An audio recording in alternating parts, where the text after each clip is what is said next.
दोस्तों, अगर बात करें दुनिया के सबसे ताकतवर देशों की, तो रशिया इसमें शीर्ष के देशों में शामिल है। फिर भी सुपर पावर का तमगा अमेरिका के पास है। लेकिन ऐसा अनुमान लगाया जा रहा है कि आने वाले समय में सुपर पावर रशिया बनने वाला है। इस अनुमान का क्या आधार है? आखिर ऐसा क्या होने वाला है जो रशिया सुपर पावर बन जाएगा? तो आइए जानते हैं हमारे आज की वीडियो में।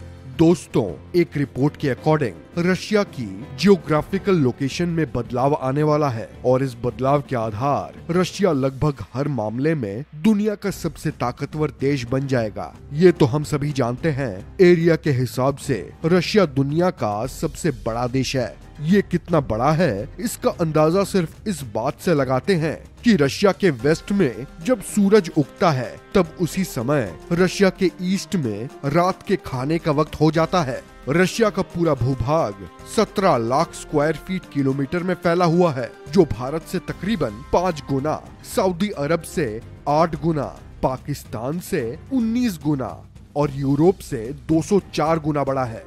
दोस्तों, रशिया के जमीन के नीचे दुनिया के सबसे बड़े ऑयल एंड गैस रिजर्व्स मौजूद हैं। नेचुरल गैस रिजर्व्स में रशिया दुनिया में पहले नंबर पर आता है।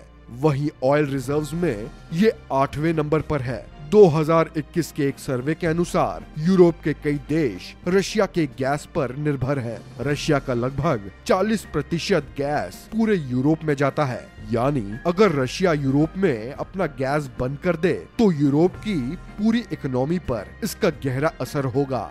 सबसे बड़ी नेचुरल रिसोर्सेज से भरपूर रशिया के जमीन पर गेहूं भी अधिक मात्रा में उत्पादित होता है, जिस वजह से ये दुनिया का सबसे बड़ा गेहूं निर्यातक देश है। दुनिया का तकरीबन 18% गेहूं रशिया से एक्सपोर्ट किया जाता है। लेकिन इन सब के बावजूद एक बड़ी ताकत है जो इसे सुपर पावर बनने से रोक रही है, और ये ताकत है रशिया के ज्यादातर भूभाग पर पड़ने वाली सर्दी। सर्दी भी कोई सामान्य सर्दी नहीं। रशिया का एक हिस्सा है साइबेरिया, जहां सालों भर पड़ने वाली सर्दी का एवरेज टेम्परेचर 0.5 डिग्री सेल्सियस रहता है। दुनिया का सबसे ठंडा शहर नोरिल्स्क भी रशिया का ही हिस्सा है, जहां सर्दियों में टेम्परेचर -70 डिग्री सेल्सियस तक गिर जाता है। दोस्तों, प्रकृति के इसी प्रकोप की वजह से रशिया एरिया के हिसाब से सबसे बड़ा देश होने के बावजूद पॉपुलेशन के मामले में ज्यादा बड़ा नहीं है। रशिया के पूरे आबादी के 75% लोग इसके पूरे एरिया के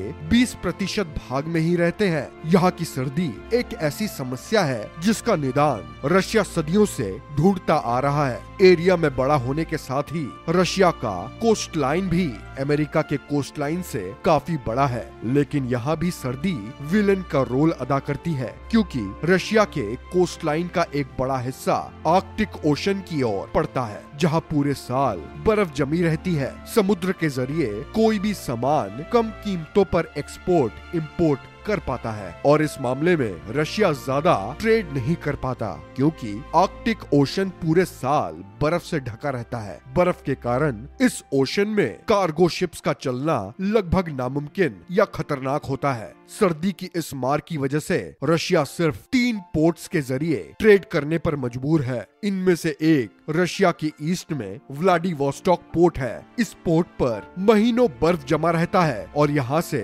रशिया के शिप्स जो जापान के कंट्रोल्ड समुद्र से होकर गुजरना पड़ता है। जापान अमेरिका और नाटो का एक मजबूत एलाइड पार्टनर है, और इससे हम सभी वाकिफ हैं कि नाटो के गठन की एक मजबूत वजह रशिया से नाटो के सदस्य देशों की सुरक्षा भी है। दूसरा पोर्ट है सेंट पीटर्सबर्ग। यहाँ भी व्लादिवोस्टॉक पोर्ट की तरह कई महीनों तक बर्फ जमा रहता है, और रशिया को यहाँ से भी ट्रेड करने के लिए महीनों इंतजार करना पड़ता है। इस पोर्ट से भी रशिया के शिप्स को नाटो या अमेरिका के समुद्री क्षेत्रों से गुजरना पड़ता है।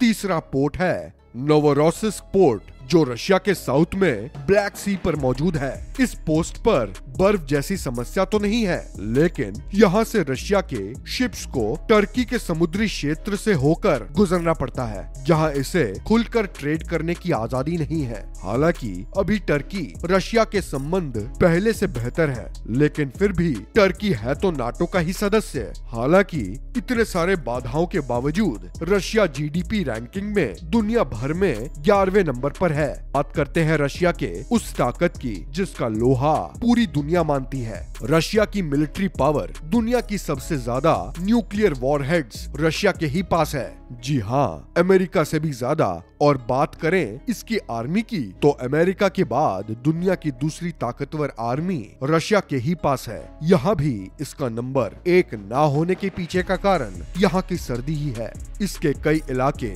गोल्ड, डायमंड और यूरेनियम से भरे हुए हैं, लेकिन यहाँ भी सर्द मौसम की वजह से इनकी माइनिंग मुमकिन नहीं है। हालांकि यही सर्दी रशिया के लिए हीरो भी साबित हुई है, क्योंकि इस सर्दी की वजह से रशिया पर आज तक कोई भी कब्जा नहीं कर पाया। नेपोलियन की 6 लाख सैनिकों वाली सेना भी अपने 5 लाख सैनिकों को गंवाकर रशिया पर अपना अधिकार कायम नहीं कर पाई। वहीं हिटलर भी वर्ल्ड वॉर 2 में ऐसे करने में नाकामयाब रहा। यहाँ तक साफ है कि सुपर पावर बनने के सारे गुण होने के बावजूद भी रशिया यहाँ पड़ने वाली सर्दी की वजह से सुपर पावर नहीं बन पा रहा है। रशिया कहीं ना कहीं हर मामले में बाकी देशों से अधिक संपन्न है, क्योंकि सिर्फ अपने एरिया के 20% भूभाग पर गेहूं उपजाकर ये दुनिया का सबसे बड़ा गेहूं निर्यातक देश है। तो आप अंदाजा लगा लीजिए कि अगर ये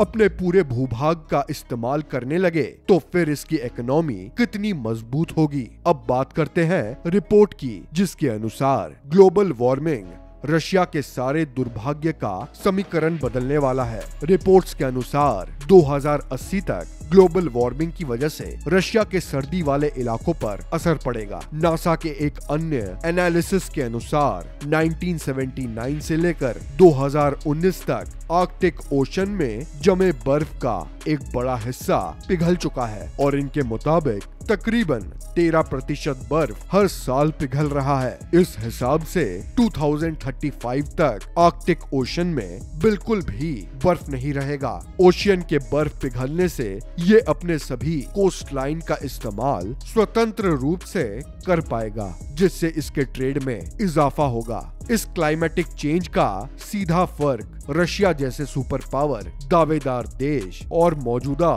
सुपर पावर देश अमेरिका पर पड़ेगा। या यूं कहें कि ये क्लाइमेट चेंज रशिया के लिए वरदान तो अमेरिका के लिए श्राप बनकर आएगा। कैसे, मैं बताता हूँ।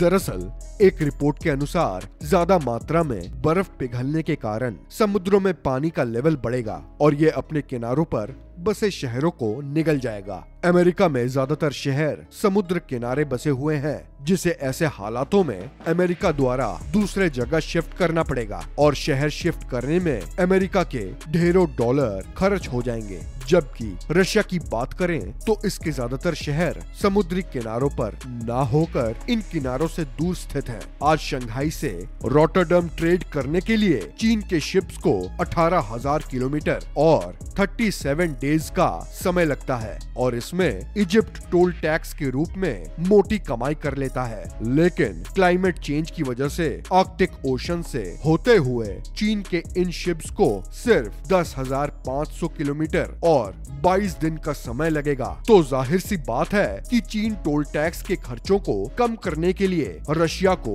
टोल टैक्स देना ज्यादा मुनासिब समझेगा, जिससे रशिया को एक मोटे रकम की कमाई होगी। कुल मिलाकर रशिया को सुपर पावर बनने से रोकने वाला विलेन वहां पड़ने वाली सर्दी ही है। लेकिन वैज्ञानिकों द्वारा जियोग्राफिकल बदलाव का अनुमान अगर सच होता है तो इसमें कोई दो राय नहीं है कि रशिया आने वाले दिनों में सुपर पावर बनकर उभरेगा। तो दोस्तों, ये थी हमारी वीडियो जिसमें हमने बताया कि कैसे रशिया सुपर पावर नहीं बन पा रहा है और कैसे ये आगे चलकर सुपर पावर बन सकता है। आपको हमारी ये वीडियो कैसी लगी हमें कमेंट करके अवश्य बताएं और वीडियो को लाइक करें, शेयर करें तथा चैनल को सब्सक्राइब भी जरूर करें।